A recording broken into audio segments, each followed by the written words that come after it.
Good afternoon, everyone. So first, I'd like to start with a bit of housekeeping. Bathrooms are straight out the door to the back. You have exits are on both sides. And in the event of an alarm or an emergency, please congregate in the car park. Hello, my name is Erica Harvey, and I stood for New Zealand First as their candidate for Tauranga in the 2020 election. You start to become interested in politics when decisions made directly impact your life or someone that you care about. For me, it started when our daughter was diagnosed with autism in 2015. For us, that diagnosis meant we had to learn how to help her cope in a world that would surely stigmatize her. Through our experience with her local school, we quickly identified that the system was inadequately designed for her. Things became difficult for our working family, which is why I began my advocacy work for a better education system on behalf of children and families. But politics hit our family again when our business, along with many others in Tauranga, became impacted by decisions made by our local council, and I started a 4-year battle for fairness, highlighting what happens when local politicians get it wrong.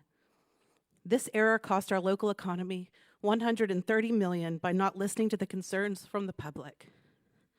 But there was one political party that helped me navigate the bureaucratic system, and that was New Zealand First. Democracy and equal citizenship is so important for our country, for our people. We need to be able to express ourselves, to think for ourselves, to have a voice, and to speak up. Today, we welcome a politician who has stood up against this division, who has stood up for democracy, fairness, and ensuring all New Zealanders are treated equally. A man who has a deep understanding of our political institutions and whose experience includes being the MP for Tauranga, Deputy Prime Minister, Foreign Minister, and the Minister for Māori Affairs. So without further ado, please join me in welcoming the Right Honourable Winston Peters.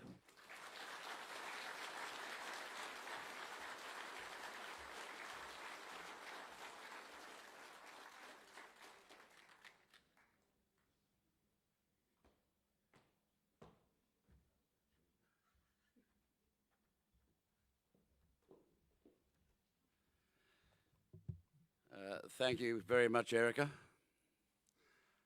Can you hear me down the back?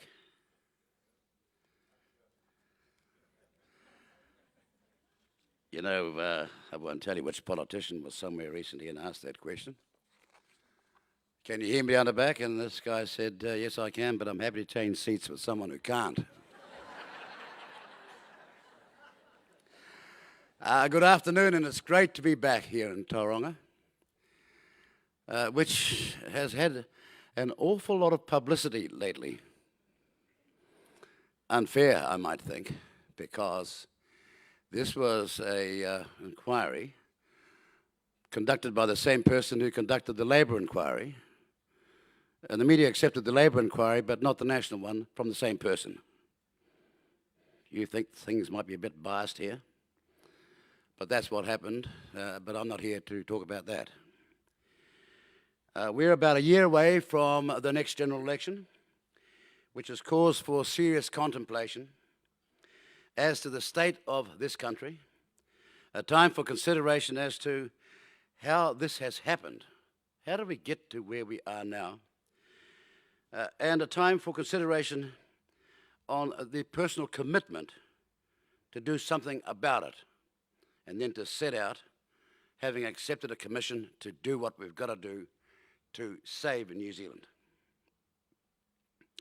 Almost 130 years ago, a very famous man, Richard Johnson, said that New Zealand is God's own, but the devil's mess. And here we are, all those years later, and too much of New Zealand is the devil's mess. We still live in a great country, but there are too many things that have gone wrong.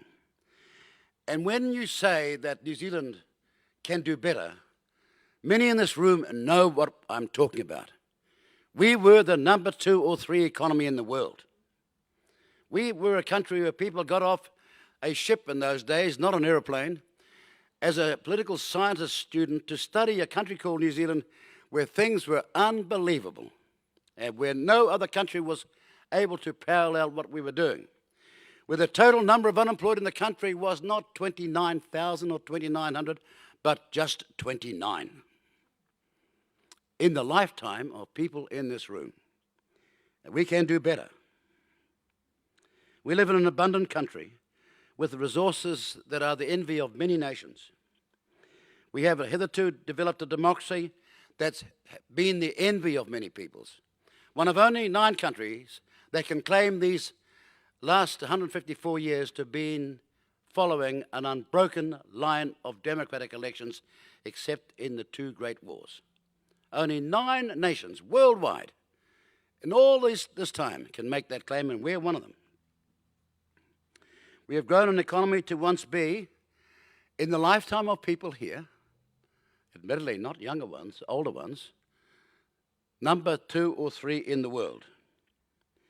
And we also, as I said, shared our wealth to be the number 1 egalitarian country in the world.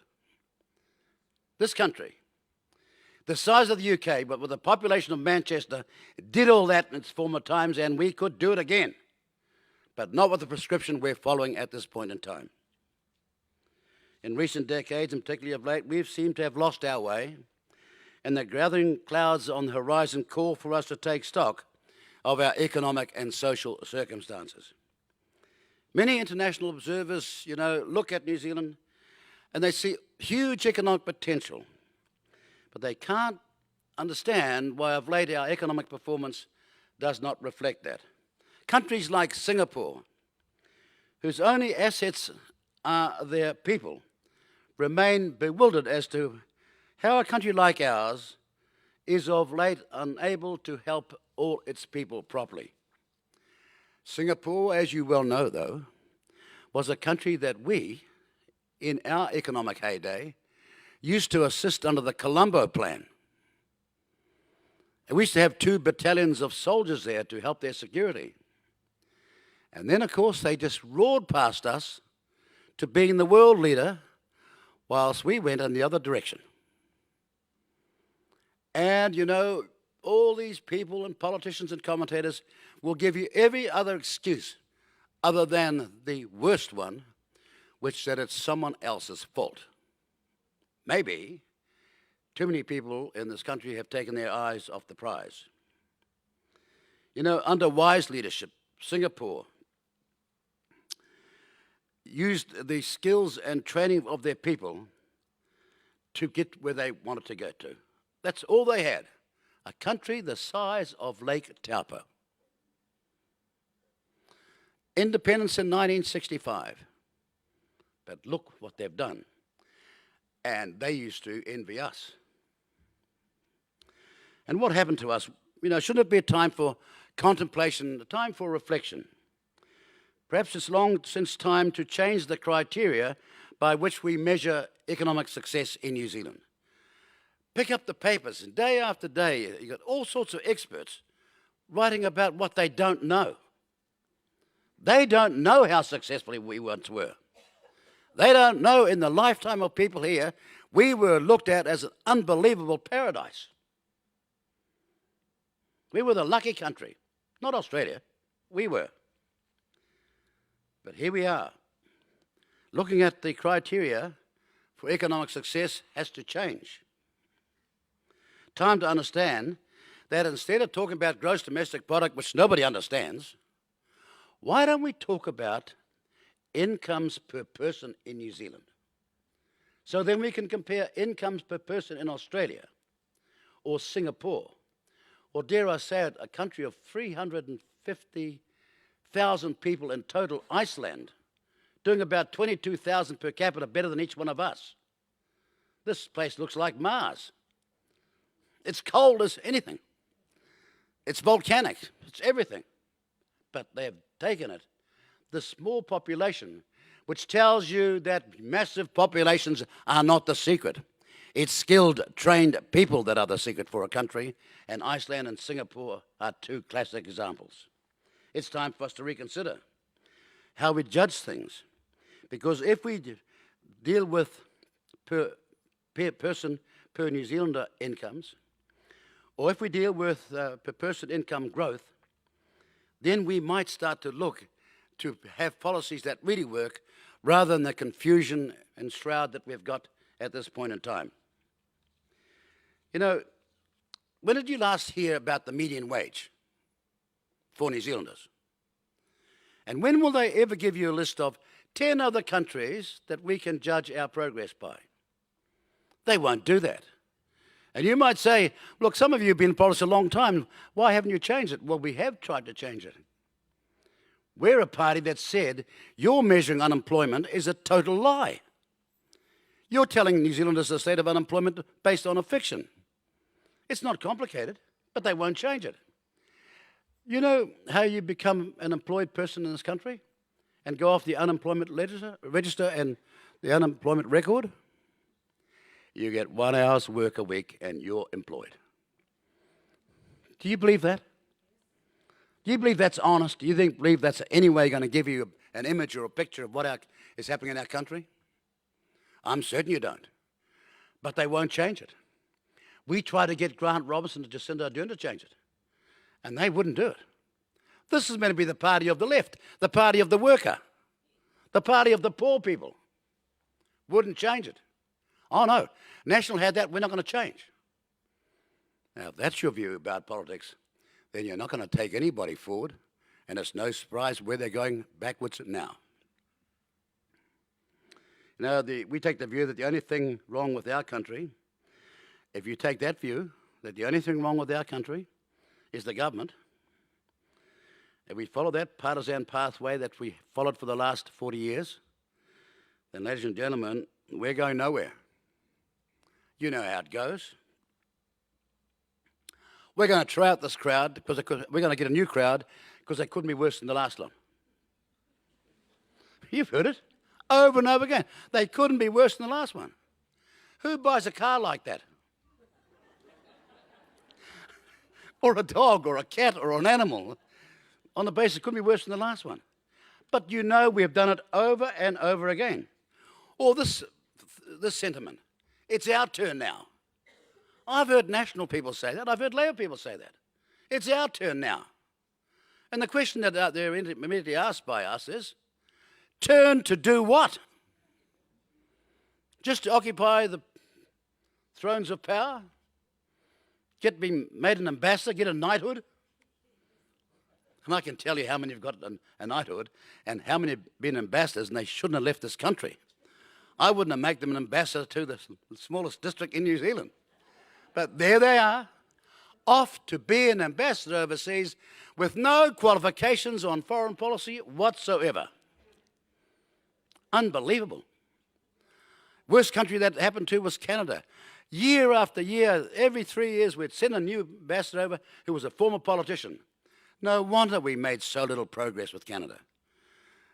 A population that thinks like us, that doesn't think like the United States, they think a bit like us. I'm not saying they're British, with all that means, but they do value certain things with respect to their heritage as we do, and they're proud of it. But year after year, some unqualified politician, and one shortly to go over there, who's the former Speaker of the House, utterly unqualified, just disgraceful. And am I hearing a chorus of accountability from the media saying, what's going on here? Is this person qualified in their background to do and fulfill this spot? Is this person who's cost the taxpayer about $1,000 rather, in the mistakes he's made, worthy to go there? No, not a word. Because for some people, they can get away with any darn thing. Ladies and gentlemen, it's time for us not to follow it's our turn now, but to ask, turn to do what? You know, we don't like saying this, and thank heavens we beat the Wallabies last night. But Australia has been a far greater economic success than us these last 40 years. We just know it. The figures, the incomes, the comparative performance speaks for itself. It explains why so many of our qualified, talented people are now heading offshore when our economy desperately needs them here. It is really sad that with all the training and all the education from preschool, primary school, secondary school and university, all the capital investment we made in these lives is now going to another economy, to Australia. I went to Australia when I was very young to get a job working 11 miles underground as a miner. I wasn't qualified, so I was a second-class miner. That just meant you had to get the shovel out and shovel gravel like nobody's business. But here's the point. Our economy was way ahead of Australia then. I'm talking about the late 60s. Our currency was way ahead of Australia. And then all of a sudden, they've gone past us, and we haven't stopped to reflect as to why that was. You know, the figures, the incomes and comparative performance between Australia and ourselves speaks for itself. If we want high living standards, then we must reconstruct economic policies to achieve them. It's therefore critical that in the next 12 months, political parties are required to show how they are going to achieve, with real-world examples of what they mean by that, and not a daily diatribe on TV, as Greta Thunberg would say, of more blah, blah, blah. You know, you see it. They're all there being interviewed in the morning on The Nation, and they're gobbling away, and I think this person's not qualified to run the school tuck shop. This person's got no economic experience at all. Everything they've read is in a book. And you know out there in real life, that's not how life runs, either in the home or in a business. But there they are. We need to see more cheerleaders for sound policy and fewer cheerleaders for failed policy. That said, incredibly, something more sinister has arrived on our shores, which is the subject of today's address. But we started with the economy, because unlike some political parties, we do understand how life works in the House and in the country. Somebody's got to leave the front door to make money before those inside the door can spend it. Ask any housewife in the main. I'm not being gender biased here. Particularly in some parts of our world, and particularly in the Maori world and Pacific world, it's the women that do all the work. That's why I'm saying ask them of how the economy works, because many of them know what a whole lot of people in politics don't seem to know, that someone has to leave the house to make money to bring back to the house before anything can be spent. Two covert objectives of the present Labor government, which they never campaigned on at the last election, and have never asked you what you think about, co-governance and separatism, is now what's on the order paper today in politics, and it has been for months. A government besotted by mandates. You know what they've done. If you don't get the jab, then you're out of a job. Doesn't matter if the hospital's desperate for doctors and nurses and anybody else. No jab, no job. Long after there was any justification for that. Here we've got thousands of people short as nurses in our hospitals and doctors short as well. And out there are thousands who could fill the place, but they're told, well, we're back to normal, but not for you. Back to normal, but not for you. And then I saw the Prime Minister being interviewed the other day, yesterday that is, out of New York, saying that New Zealanders treasure their right to protest.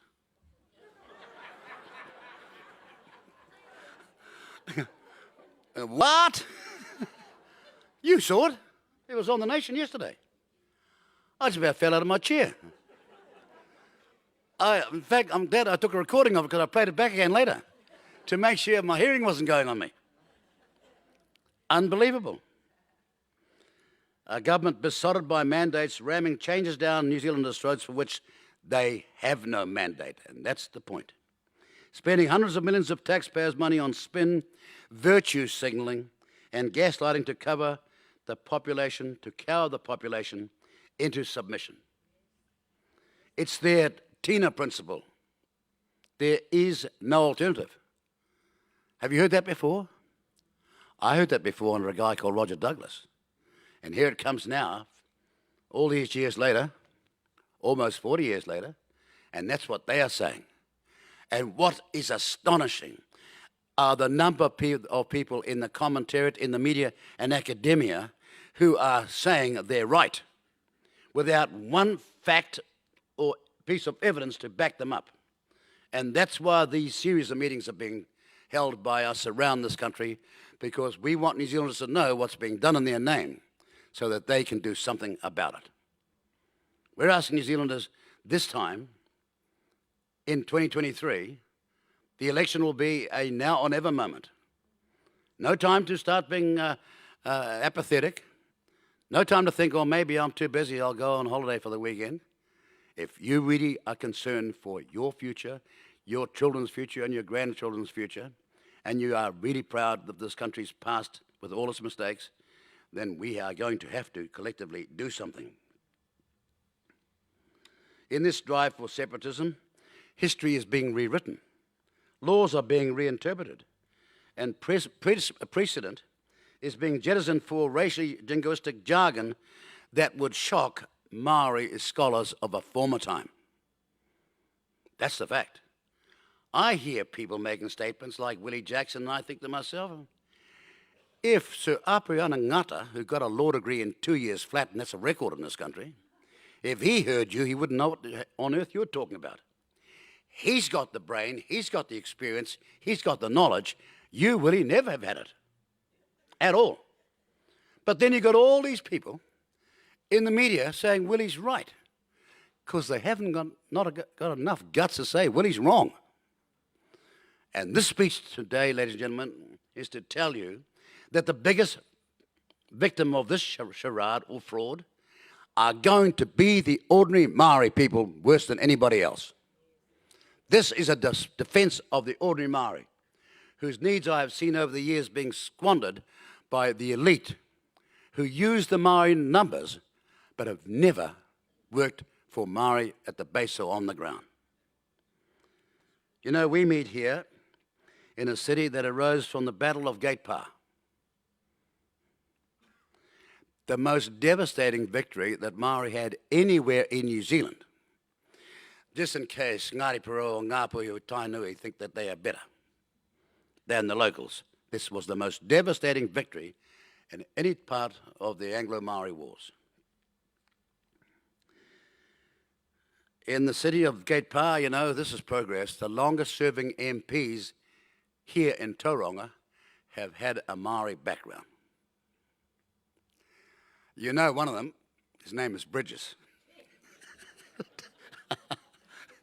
And you had to take a wild guess who the other one was. But it shows that here we were, in '84, standing here in this seat, and no one saw our colour, and on to Simon the same. We're not going forward now, we're going backwards when people want to reach and do something different. You know, in 1980, a senior lawyer from Tauranga, acting on behalf of local iwi, presented a petition to the national government of Robert Muldoon. The local Maori, as you know, did not participate in the way they argue in the Waikato War, but their lands were confiscated anyway. Ed Morgan, a legal scholar from England, a survivor of the awful Shangi prison in the Second World War, was seeking redress for clients who implicitly trusted him. He was an extraordinary man. And before the Select Committee, Ed Morgan repeated the famous words of a Maori leader, speaking to Parliament almost 100 years earlier. He said, "You sit here in the seat of princes. May you treat this matter in a princely fashion." He was asking for some compensation for the confiscation of land at that time. The government didn't treat it in a princely fashion. They gave the local iwi here $200,000. Now, you know, it's since been redressed in the way that was in line with every other settlement. But this is back in 1980. And in caucus, one MP back then challenged that iniquity. He asked Muldoon how it was right that government had just given Arthur Allen Thomas $1 million in compensation for his wrongful incarceration, and yet only $200,000 to the local iwi for the wrongful alienation of 590,000 acres. Now, contrast that with this fact. And you may have been watching over the last week before the funeral for the Queen. But it was Muldoon who personally agreed to fund the first Maori language nests. In all the recent 50-year celebrations of Maori language, when were you ever reminded of that? I sat there day after day watching all these celebrations and all these so-called heroes of the Maori language. And I never heard the most principal fact of the first time it ever happened. I was there, I know.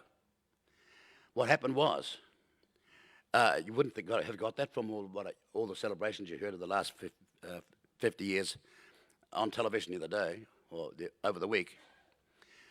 But what happened was, the Maori Council wanted to go and see Muldoon about funding Maori language nests, Tauranga Reo, but they were too scared of him. So they got Whina Cooper to come and speak for them. Now, there's some Maori here. You know what they say that is, don't you?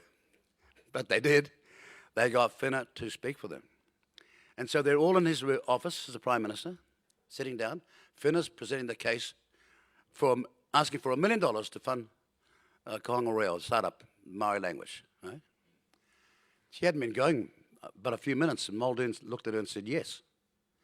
And she kept on talking, and all of a sudden realised, did I hear what he said? Then she realises, they all look around thinking, well, then the submission's over. Better get up and go. And that's what they did. I've got all the males. Whina went out with them. But Whina, being what she was and who she is, couldn't help herself. She knocked on the door and came back in and said, Mr. Muldoon, Prime Minister, what would you have said if I asked for $2 million? You know what Muldoon said to her? But you didn't, Whina. Did you see that last week in all the celebrations?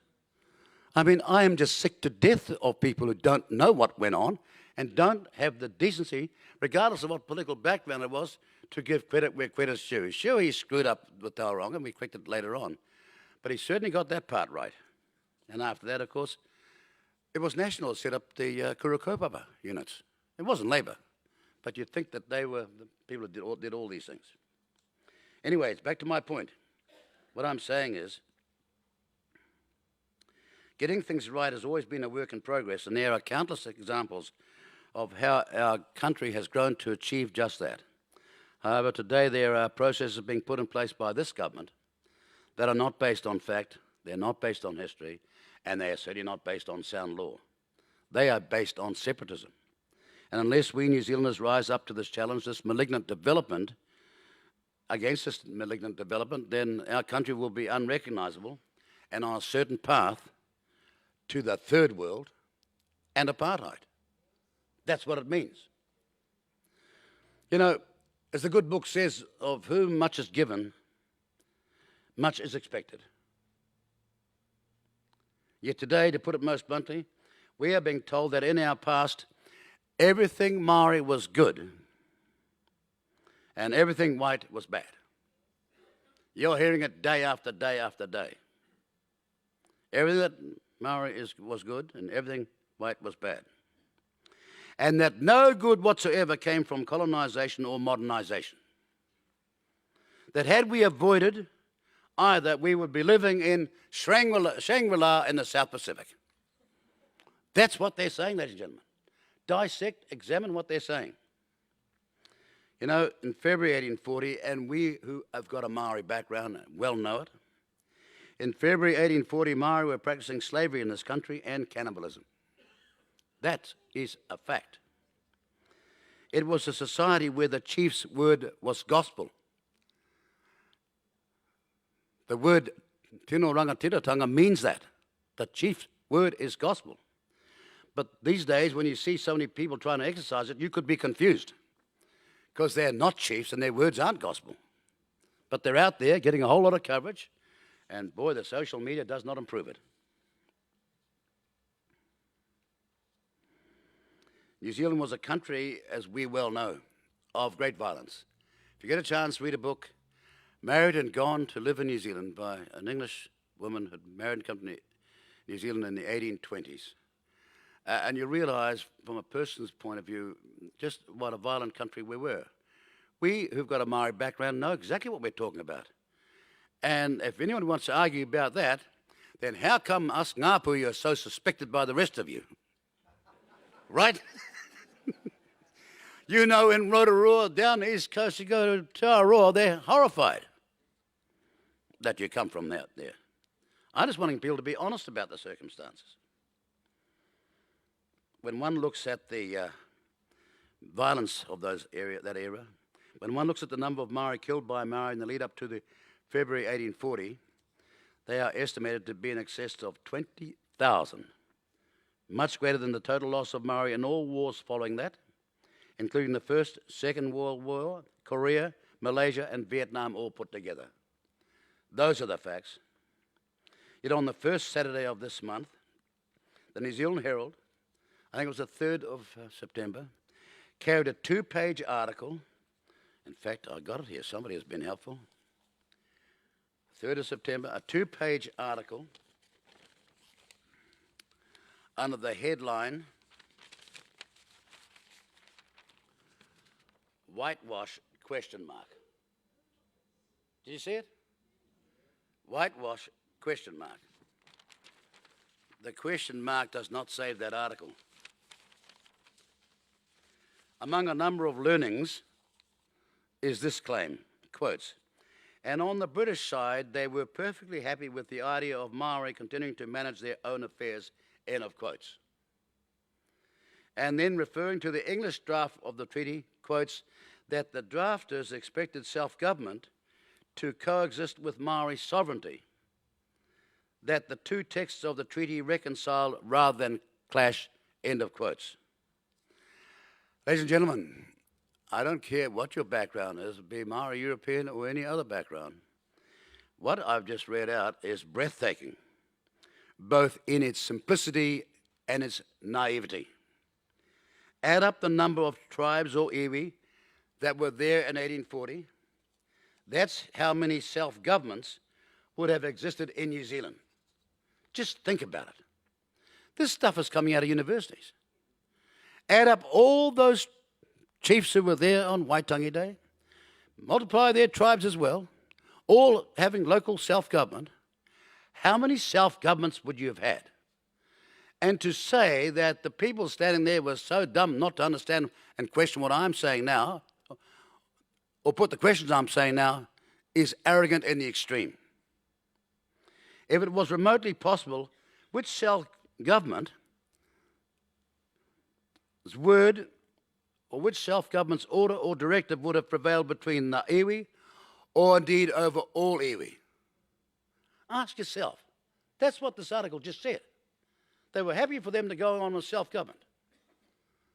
155 of them, self-governments, when they knew full well there was no name that was shared around the Maori people for this country at that time, and certainly not Te Waiponamu in the South Island, and that there was no tribe that had given sovereignty to any other tribe in this matter.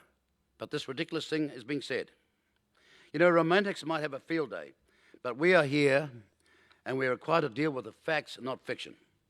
It would be unkind to suggest that this is risible, but what we're reading cannot be excused as innocence, because in fact it's an attempt to rewrite history, to reset the truth, and brown wash everything.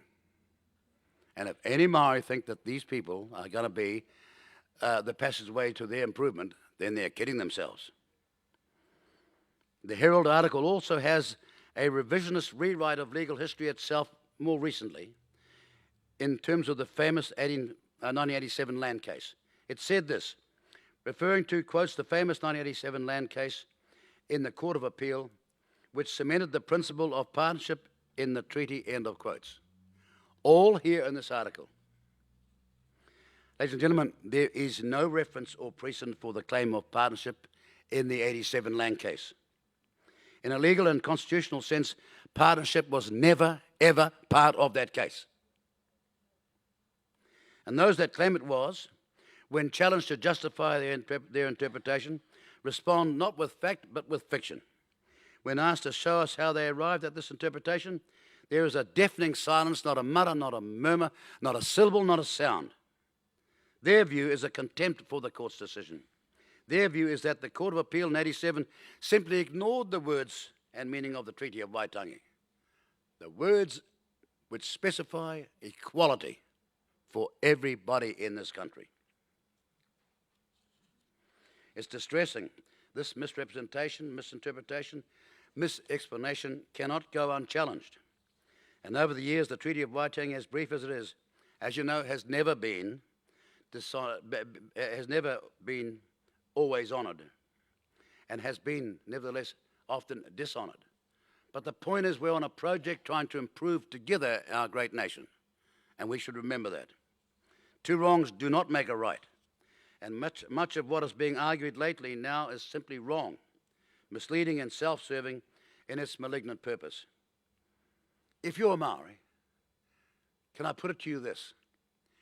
When did you hear these people all screaming out for better Maori housing, better Maori access to first world education, better Maori access to the escalators of education to take them as far as they want to go, and first world wages? When did you hear these people ever ask for that? The very things you need. No, they've all got their pet projects. Something special that they say you need, whilst you starve and concern yourselves at home. You know, two wrongs don't make a right. And so much has been argued lately is simply wrong.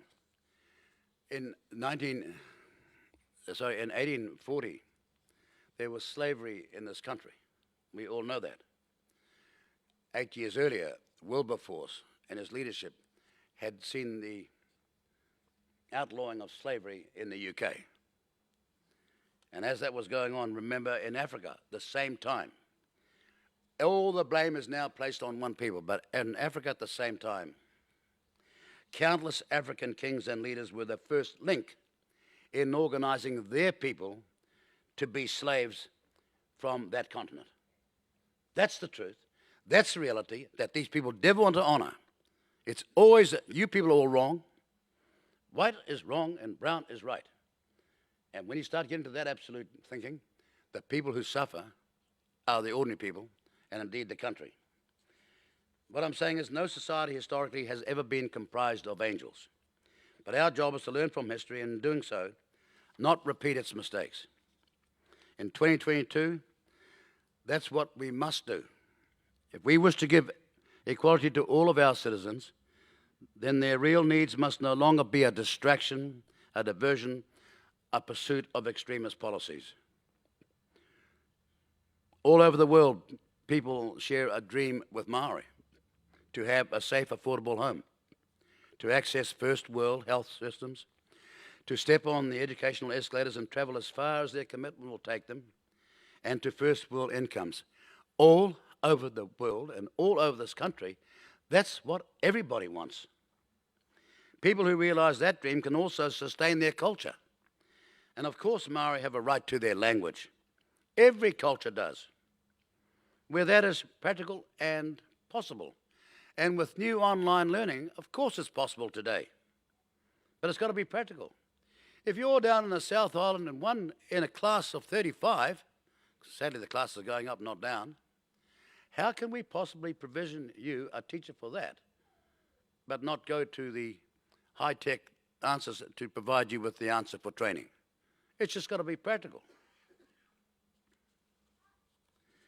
You know, linguistic flexibility is an intellectual muscle builder. Every educationalist knows that. Mental flexibility is a real asset in the modern world. We are training people to be flexible, to shift from this to this to this to this as fast as possible. That's the speed at which the world's changing. Swiss children can speak 4 languages. So let's drop this either English or Maori.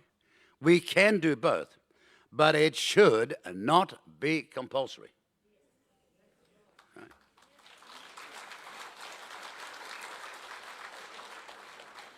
It's actually breathtaking when I look around sometimes and hear these people. But we have the good fortune to speak the worldwide recognized language of modern commerce, English. So let's confront those who reject its value to our country, right here and right now. Why don't we make it an official language of New Zealand?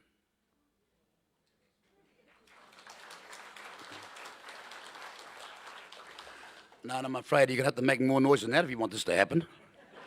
Why don't we make it an official language of New Zealand?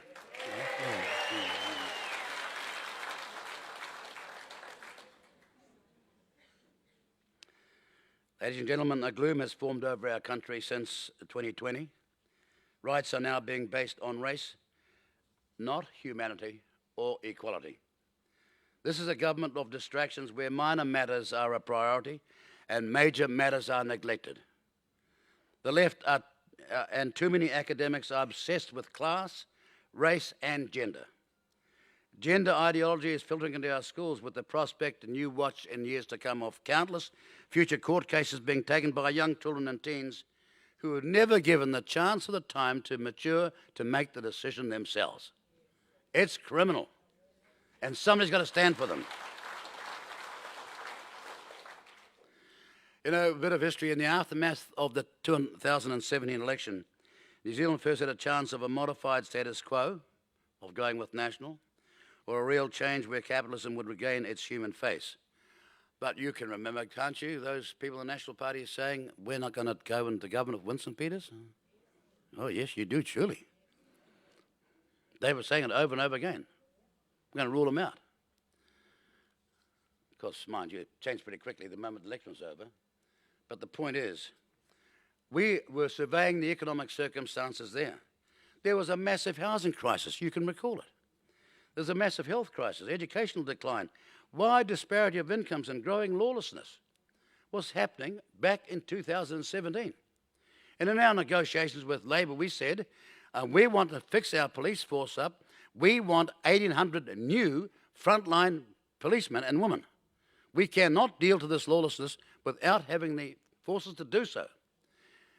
And because their ambition was only to have 1,000, we said 1,000 doesn't cut it with the attrition rate. And we ended up training 2,238 extra in our time. But we never got any credit for it. But my point is, things were not good in 2017. And we looked for a modified status, against a modified status quo. We looked to try and improve the economy at that point in time.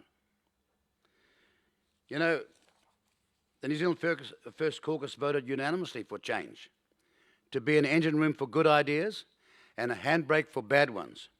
And the handbrake was widely used regularly. It had to be. Now, I'm saying to you, if you're a Labor voter and if you're arguing about this, if Labor was the reason for their huge victory in 2020, then you do the maths. What's missing now? Well, I've never had a car without a handbrake.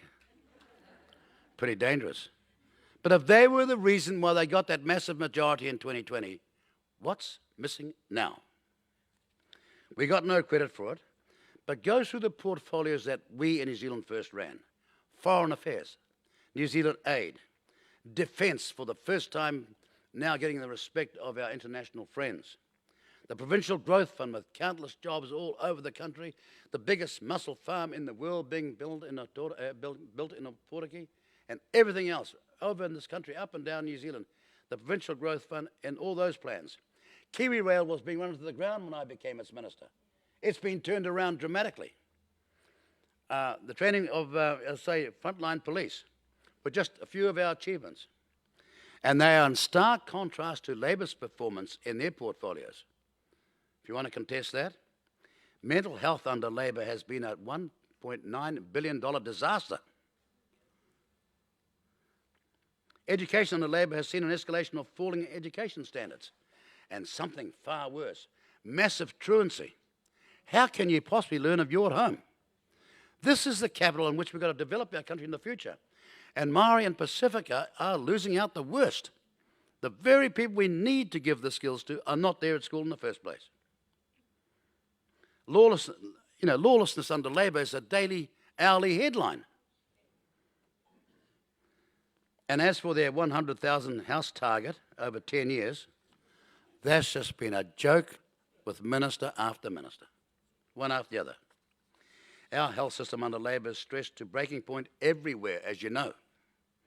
And just the other day, we saw another example of virtue signalling racism.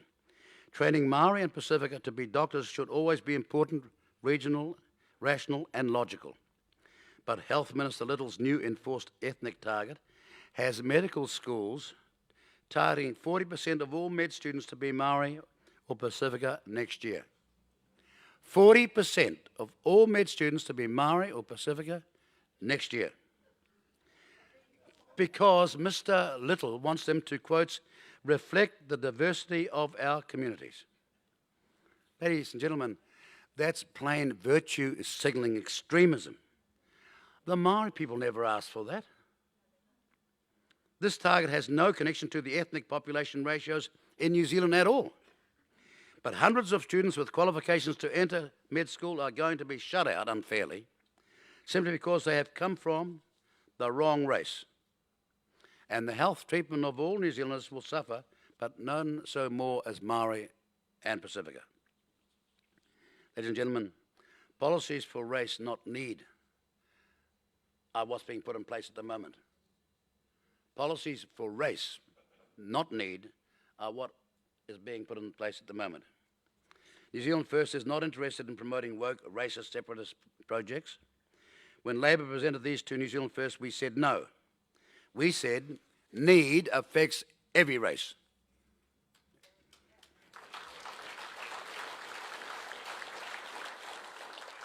And addressing need is what wise governments do. It's what wise governments focus on. And then there were plans clearly hidden from us like, hey, poor. Unbelievable how that could have been with all the taxpayers' money hidden from a coalition partner and a deputy prime minister at that. Or ihimatau, something about which I do know, a settlement that took place in the 1990s with Tainui interrupted again because they thought that they could sneak behind our backs and reopen it. A co-governance, and then Three Waters. They knew New Zealand First would never accept those racist policies, so they simply hid them away. And on Three Waters, Labor's policy is an intricate deceit. They have taken people's concerns for healthy water supply and use. We've had those concerns for hundreds of years. You know, you've seen all the local body elections and all the conversation. We've been working on this problem as a lucky country for a long, long time. It's exercised local politicians for decades in this country. But they've taken this issue and used it by stealth and spin to simply steal the public's assets off you.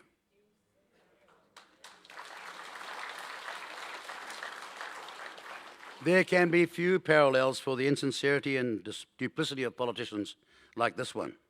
This is a modern Trojan horse, a velvet glove, using the need for something to be fixed that you know has to be fixed, using the need for water and safety and all those things that you know needs to be fixed to fleece its owners, you and you and you, all who pay for it.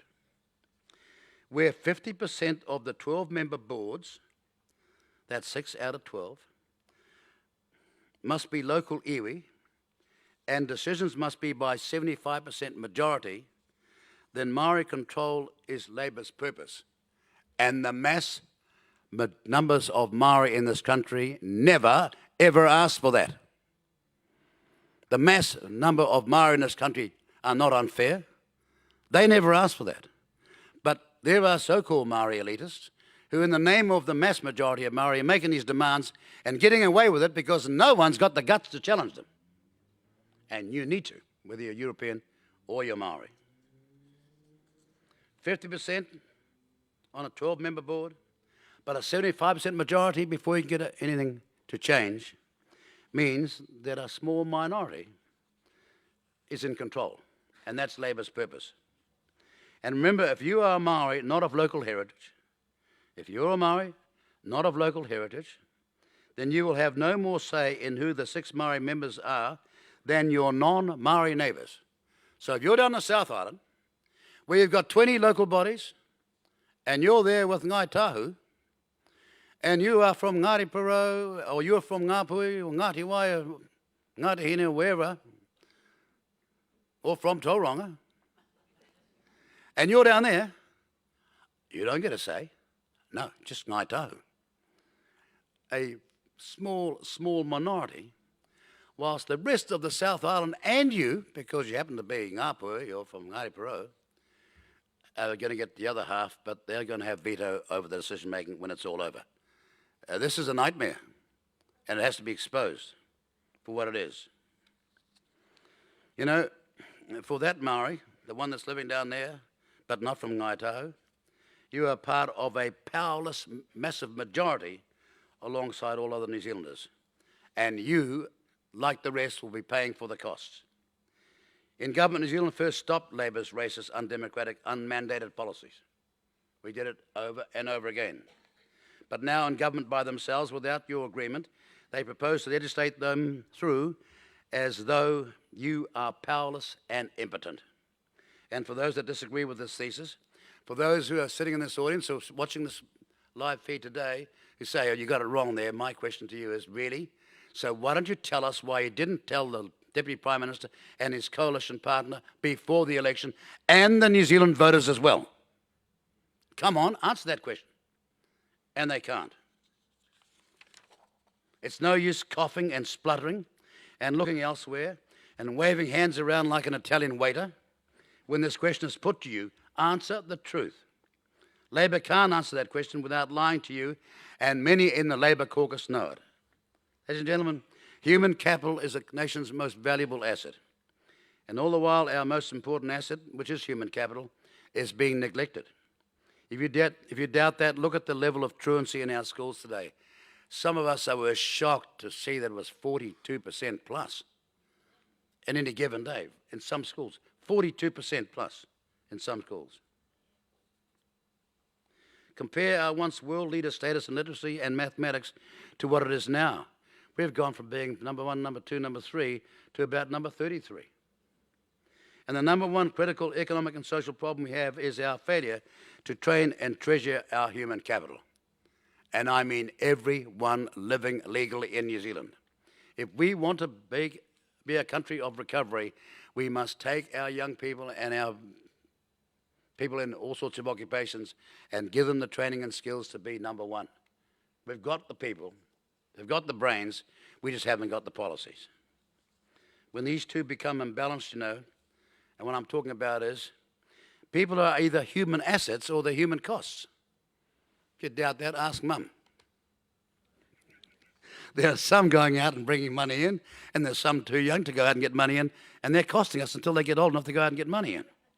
People are either assets or they're costs. And when these two things become unbalanced, the future is foreseeable. It is bleak, very bleak.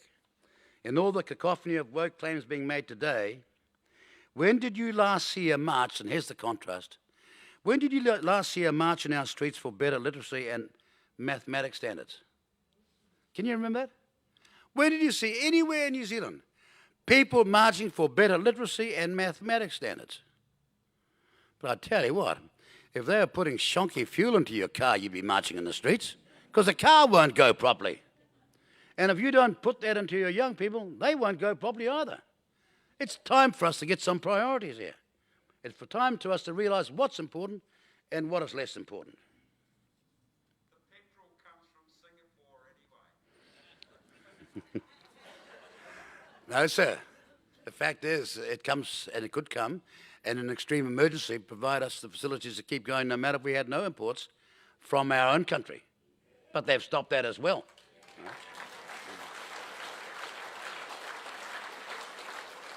You've got people who've worked at Marsden Point telling Megan Woods, you're talking rubbish, Megan, but she's being listened to by the media, and she's got no qualifications on this matter. They have, she's wrong. And if we have a crisis of supply, you won't be seeing fire engines or ambulances or doctors working, because there'll be a crisis, because we didn't have enough sense to make sure we had emergency supply in our country, and it could be all done with the recycling of crude oil at Marsden Point to provide our emergency needs right here, right now. But that's for another day when I speak up at Marsden Point. Okay? Ladies and gentlemen, there are new colonial masters in mind at the present time. But perhaps the greatest anomaly today is that those arguing for co-government and separate race-based institutions are striving to reintroduce the very evils of colonialism which they oppose. Remember what those evils were? Inequality, elite dictatorships, and one vote being less or worth far more than another. Those are the memories of colonialism. But the very shortcomings of colonialism against which they rail is what they seek to reintroduce now. What a parody or paradox this is. They want to reintroduce elitism, the will of the few, not the many. They want an Orwell's animal farm where some are more equal than others.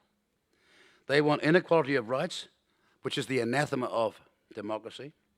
And they want a minority population governing the majority. It also has a rather amusing irony, the judging, measuring, rating and grading of one's Maoriness or Maori empathy. You've heard it. I'm looking at some of my Maori cousins in this room.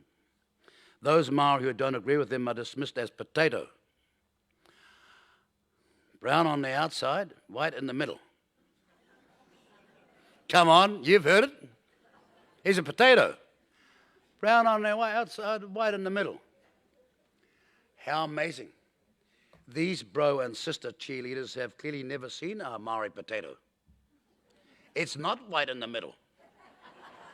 That's how unauthentic these twits are. But why would a simple fact like that stop them or their sickly white liberal cultural fellow travellers continuing their anthem of hate and dismissal? That's what we're facing, ladies and gentlemen. Let me make it very, very clear. There are Maori organisations all around New Zealand doing sterling work. There are Maori businesses showing real enterprise and great promise. But they can only thrive and prosper if unity in our country is our shared goal. All will falter and fail if we are divided pursuing separatist agendas. Some of us are both Maori and Scots in our background. If living in Scotland, we'd reverse that and say we are Scots and Maori. But we see ourselves as New Zealanders first.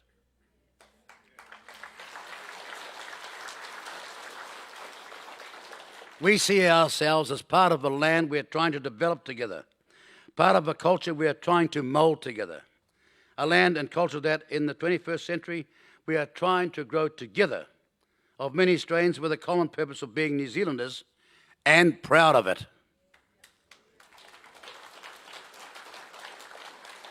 The difference is we were taught to be proud of both our backgrounds. We were never taught to put one part of our background on a pedestal and disown the other as being of no benefit.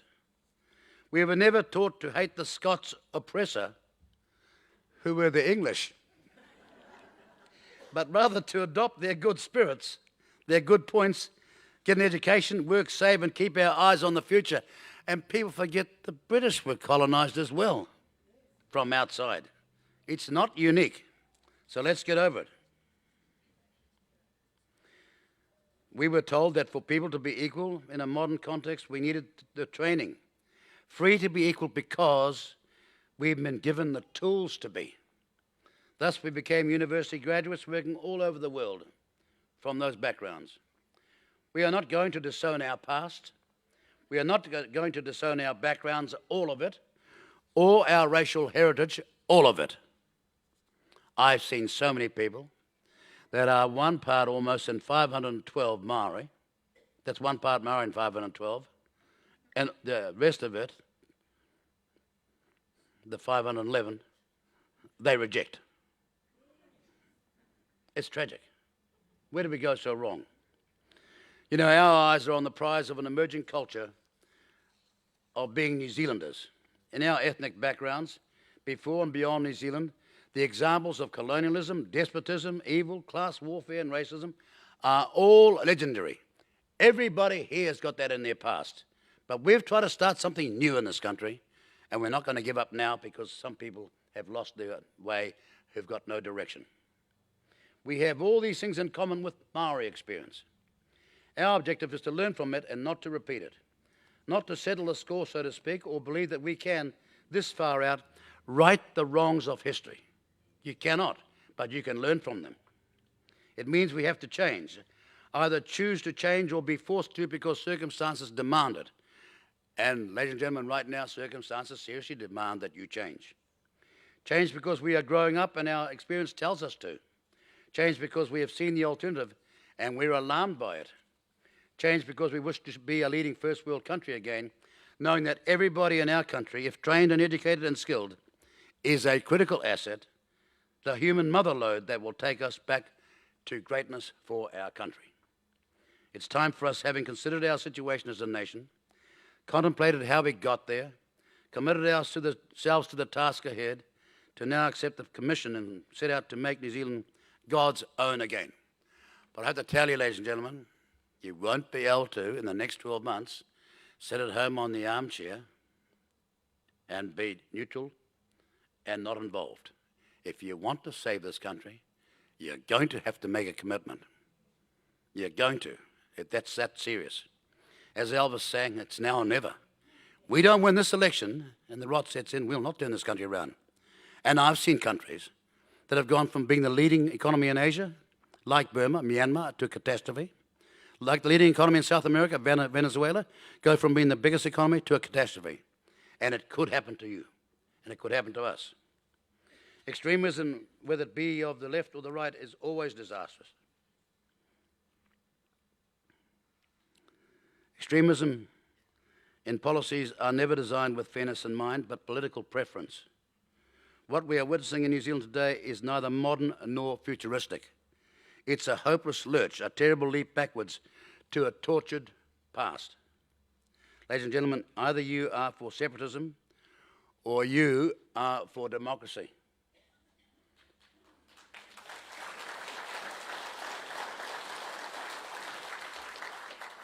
You can have one or the other, but you can't have both.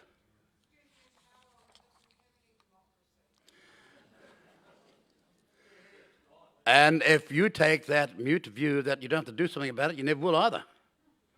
And you're quite right. I sympathise with you.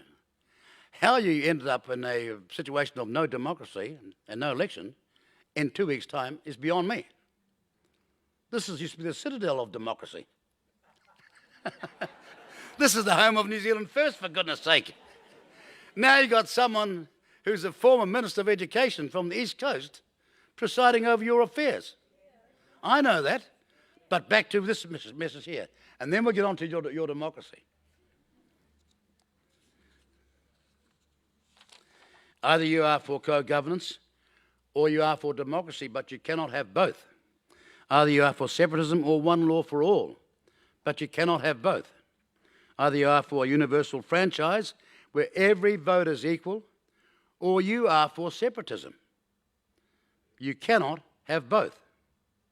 And either you are for unity of national purpose going forward, or you are for a separatist straitjacket. But you cannot have both. Ladies and gentlemen, many of you, despite what you are witnessing, are optimistic and hopeful for New Zealand. Many of you have confidence in your fellow citizens to trust that they will make sound decisions. That is our shared belief. For whatever mistakes we have made, we will still live in God's own country, and we are not going to let it be sacrificed on a cross of extremist ideology. It's time for us to focus on the prize ahead and not distractions. In the words of that famous old Maori saying, not like the seagull, tossing and turning its head at every wave, but like the rock, steadfast against the surging sea. We have right on our side, and we are going to win. Thank you.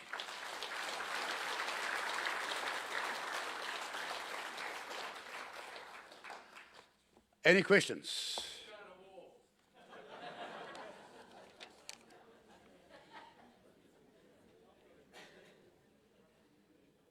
Yes, sir.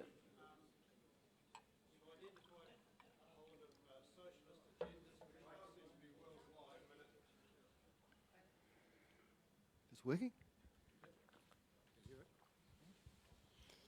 Yeah, Winston, you've identified a lot of socialist agendas which are appearing worldwide, and we've already seen the elections in America.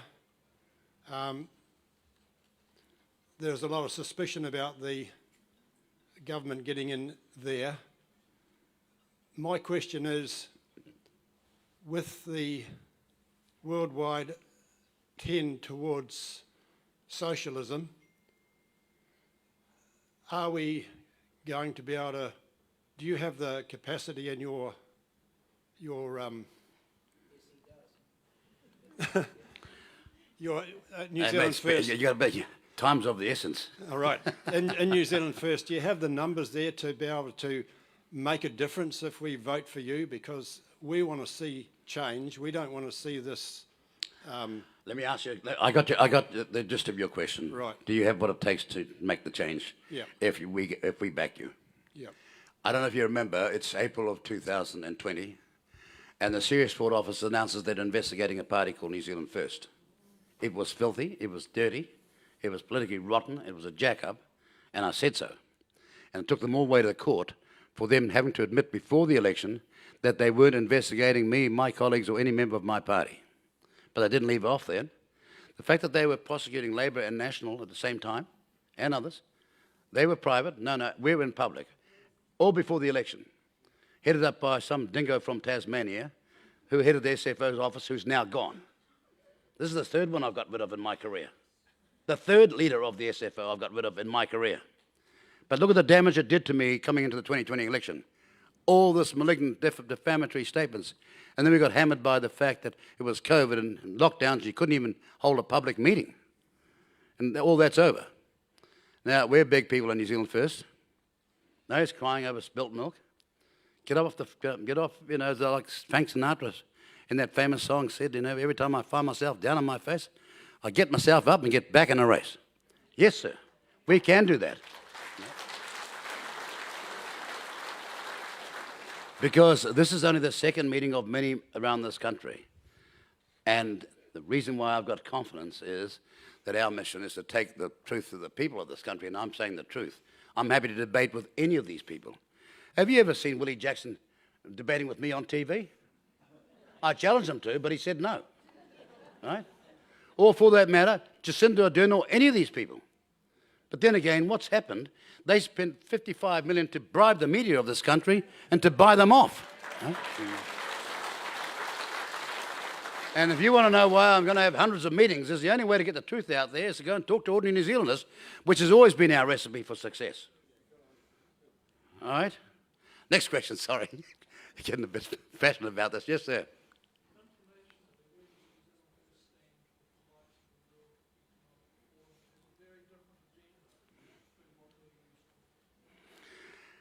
It's in our name, unlike any other political party. It used to be in the National Party name as well, and Labour's. If you go back to the 35, 49 Labour Party and the National Party of the 50s and the 60s, they're unrecognisable from what they are now. They were serious nationalists in the Labour Party. Can you imagine somebody, you can remember this guy?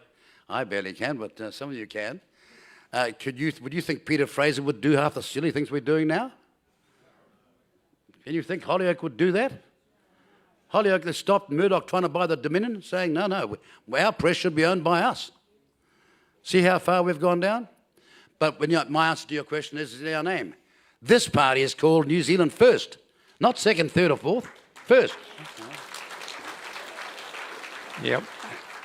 I have a couple of questions that roll into one, really. The first question a lot of voters are going to be asking is, why would we want to trust New Zealand First, having got your decision 5 years ago to go with Labour as a traditionally a conservative party has got us into this mess that we're in now? That's my first question. The second question is, you were part of the cabinet for 3 years of the first Labour government. In fact, as I understand it, you deputy PM during that time. You were part of that inner cabinet. And yet you said, when questioned, that you did not know about Hei Purpura, you did not know about co-governance, etc. How can you justify saying that when you were part of a cabinet? What were you doing during that time that you did not know what was going on? You got the question. Repetition doesn't improve it. Let me answer this question here. The Prime Minister tried to say that she didn't know either. right? The Prime Minister tried to say she didn't know about Hey Poor Poor either. To which I said, Prime Minister, if that's true, then you should be sacking Nanaia Mahuta because you're the Prime Minister and she's the Minister in charge of it. That's my bona fides for why I didn't know. Now go to the first one. Go to the first one. You can recall who said we're not going into coalition with Winston Peters. You can recall who said in 2017, cut out the middleman. Can't you? And for 3 years, we were so successful that a party under MMP won a first past the post result and took all the credit. And since 2020, it's been a disaster. That's my bona fides. We had the defence portfolio in 2017. We inherited a $20 billion portfolio forward cost with not 1 cent put aside. I inherited foreign affairs that had lost 100 diplomats and had the lowest overseas aid in the whole of the OECD. And Kiwi Rail was being utterly run down all over the country. A major asset for climate change being run into the ground. We fixed all that. And so I'm saying to people, if that's your argument, I have got the answers, and they happen to be based on fact. Do you remember who went off to the United Nations and signed up to the United Nations Declaration on Indigenous Rights? Do you know which parties did that? National and the ACT Party did that. You know who started the super city mess in Auckland and put on a Maori group there with no voting, with no demand that they be part of the electoral process? Rodney Hyde and the ACT Party did that. So if people want to start throwing stones, as Elvis would say in that song, if you're looking for trouble, you've come to the right place.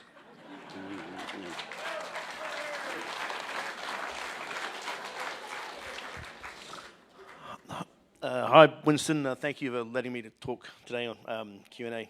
I'm Andrew Shelley. Just had a quick question, which I'm not sure how many people in the room would actually know the answer to. But in February of 2022, the Parliament voted 112 to 8 in favour of complete affirmation of any trans ideology, both at home and at school. To put this in plain English, you cannot now question any gender identity at any stage, on any forum, at any time, regardless of parent, teacher, guardian, or even friend, or on fear of imprisonment. In fact, you have to affirm and allow radical gender theory to permeate through the home, school, and community without being questioned by anyone by law in this country. I will briefly say that the NHS, FDA, Finland Health, and Dr. Marcy Bowers, who is a trans woman herself, has said that medication, drugs, and surgery intervention eliminate all sexual function if given to a child. Will you, if voted in, or form a coalition, repeal this law as a matter of a priority and allow these very troubled children to attend counselling through 18 years of age? And if so, could you please confirm that you would have this counselling both regulated and monitored so as to ensure the children have the best chance of growing to be whom they actually should be?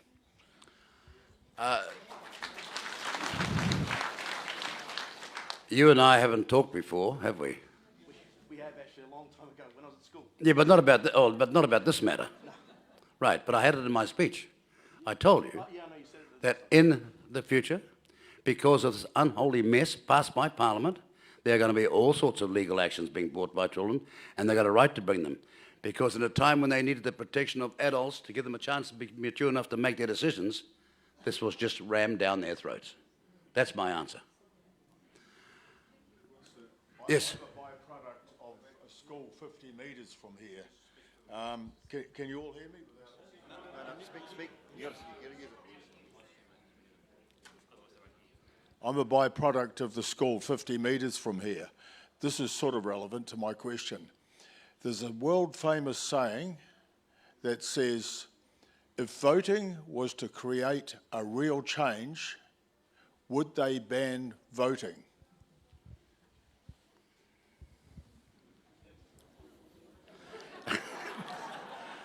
Mate, I'm a simple country boy.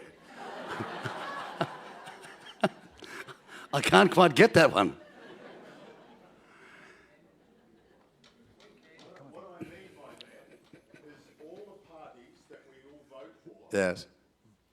offer change. Vote for me because I will give real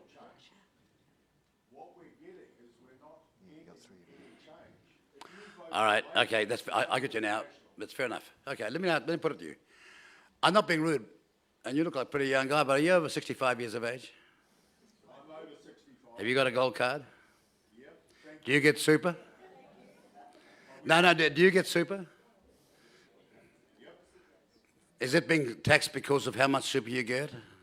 That is, are you facing the pernicious tax of the 80s and the 90s, which the Labour Party put on first, and the National Party in 1991 under Ruth Richardson put up to its worst 92 cents in the dollar? The capital gains, the gains tax of that period. Do you remember that? Yep. You got a gold card and free public travel? Yep. Well, sir, the person who did all that you're looking at, right? And look, I grew in time in politics to be accused of looking after my own, but I started looking after old people when I was a serious young politician, because I believed that if you don't look after you're really young and you're really old, you're not a decent society in any way. I believed that 40 years ago, and I still believe it.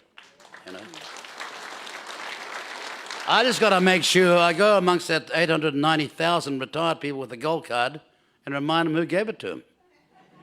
And I got 12 months to do it. Now, I want you to help me if you can. Well, look, there's an old saying in the Maori world, a kuma never says how sweet it is.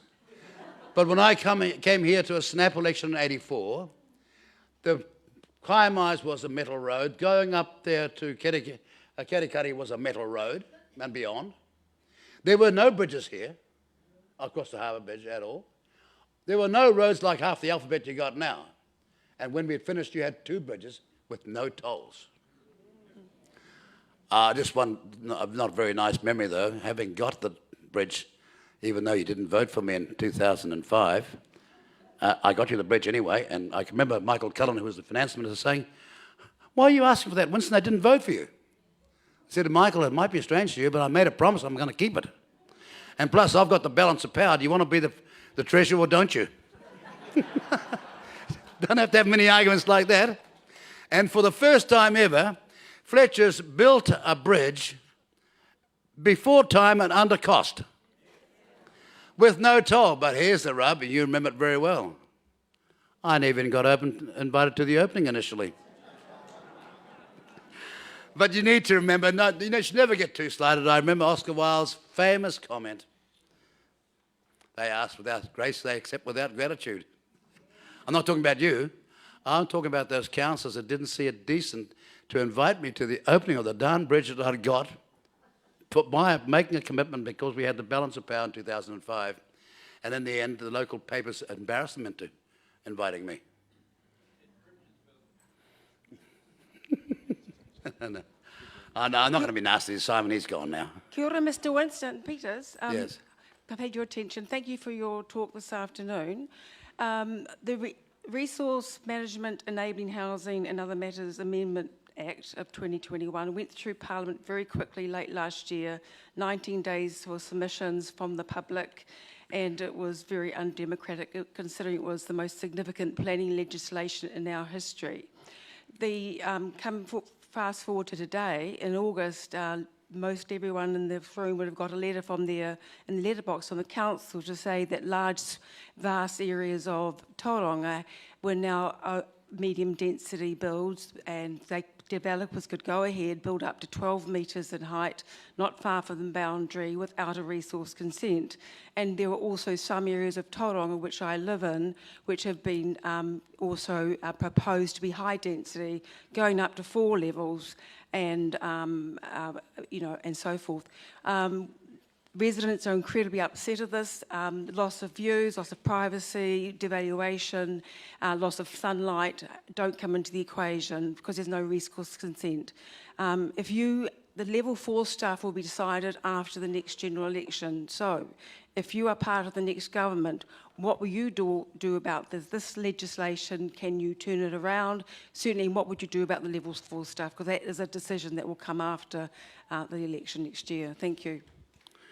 My answer is not on the level 4 matter. I cannot for the life of me understand why on earth the National Party supported that legislation.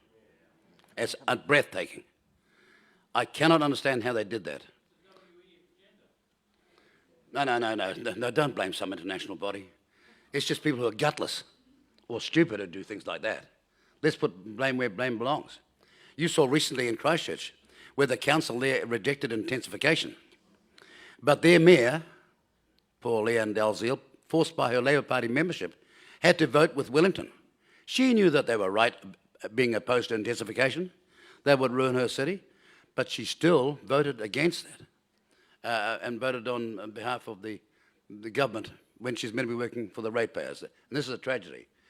I'm not interested in the level 4. I'm interested in the thing being totally repealed. This is no way to pass planning law at all. No. It's extraordinary, you know. I've been in politics a long time, and I was in my younger days involved in the housing industry and worked for 9 builders in Auckland in the good old days when we actually built houses.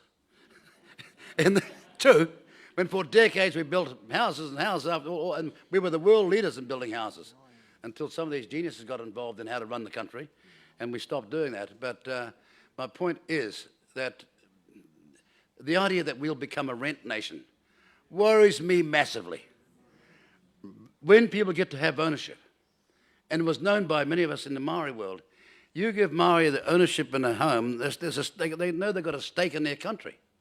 They've got something solid, something for the family to go to.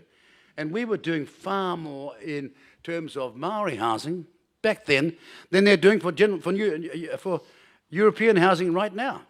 It's tragic. So the answer to your question is twofold. What was Luxon thinking when he joined the Labour Party and to pass that legislation? And that's what they're asking around Ponsonby, Grey Lynn, Herne Bay, St Mary's Bay, all over the leafy suburbs of Auckland. They're thinking, what happened here? But it's not too late, you know, with the... Pardon? Well, I don't know about them, sir, but I'm not. All right? And I might tell you that I'm a bit more aware of what the WEF's international plan is than most people. Yes, sir. Madam, sorry. Yes. I'm saying to him that, sir. Sorry, you got confused. Winston, in local government, we are being thumped by this government, and the Three Waters is a perfectly good example, and you've clarified that. When you go back into Parliament as a coalition agreement between National and Labour, National and New Zealand First and ACT, will you ensure that the Resource Management Act is as you wanted it to be, reformed with no reference to ethnicity in it? And that's before I get on to the trouble that we have with Tauranga City Council. I don't know quite how, in fact, we managed to elect people here who let us down so badly in the local government association as well. Well, haven't you heard the definition of an honest politician? He'll double-cross that bridge when he comes to it. What you're asking me is so apposite and so pertinent to where we are now. I was in a plane coming out of the Pacific with John Key. He wanted to know, but I come and talk to him, so I did. He wanted me to support their resource management legislation and the reforms, and I said to him, John, you take out all the Maori preference clauses, and I will. And he wouldn't. You know that. Now, I began my life as a young lawyer acting in one of the biggest land cases this country's ever seen for Maori, and I'm proud of it, and we won. I acted for 477, mainly Maori, but a lot of European, in a Labour government and council takeover of the coastal foreshore of the north, where I live. And it took 16 years to win, but we won. And I'm not up to not having a fight. But those people who think that somehow by race you can advance, by racial preference you can advance anybody, is just so wrong. You know why it's wrong? Because you demean people. How do you think it feels as a Maori if you got here because you're a Maori? It stinks. It's inverse racism. It's truly rotten. Women know that. They've been treated like that for decades. So try and be a Maori and feel that way as well. I hate that sort of preference. I want people to treat you as equal, with all your failings and all your faults.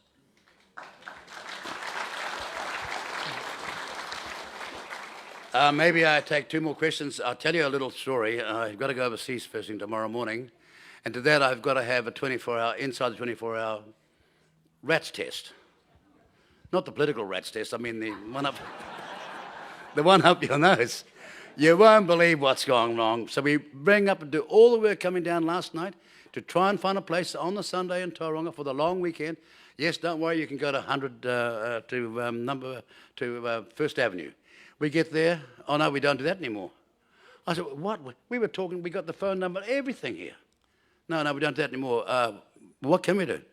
Well, there's a lab, pro lab at the hospital. You go down there and there's an ante-room, maybe you go there. So down we go. It's shut. The lab, well, it's open, but nobody can get through the door. I go to the hospital, and a lovely old lady, I shouldn't say old lady because she's probably younger than me. She said, I'll do my best. And she came back after a long time. She said, look, at the 2nd Avenue, there's a pharmacy on the corner. It will do it. And I thought, hang on, I was only 1 block away on the 1st Avenue when I started this an hour and a quarter ago. Extraordinary. And I started beginning to think, because I was told it's going to close at 2 o'clock. But here's the point. This is what a circus is going on. This is what is going on with our administration. Nobody's doing quality checks and what have you. At a number, at First Avenue on the corner, and 2nd Avenue on the corner, they clearly don't know that each other exists. They can't. But it's just going round and round in circles. And meanwhile, because I didn't have my speech printed out, I'm trying to get all this done to get the speech printed out so I can get it to the media. And then I'm starting to panic. And I've got to be down the road to pick up the results of my test to know whether I can travel tomorrow. But why am I raising the point? Well, you know, Tauranga used to be better than that once. Tauranga has come a long, long, long way. And it can again. But I'll leave it up to you. I'm here today. Thank you for your questions, everybody. But we're here today on the beginnings of a serious comeback. And we still get asked questions like, Mr. Peters, are you going to stand in the 2023 election? And I feel like saying, do you think I'm doing this for a joke? Working 7 days a darn week. We're going to be in Queenstown next and all around the darn place, building up to a campaign in 2023. And the reason is that, frankly, looking at the circumstances that we face, we do believe that it is now or never. We have got to win. And we've got to get people motivated, and they've got to join to win. There will be people who will say, you know, I'm going to do this and I'm going to do that. But I want to say to you, if you think otherwise, well, those you think that ACT and National can win the next election on their own, I think you should think again. Because, pardon?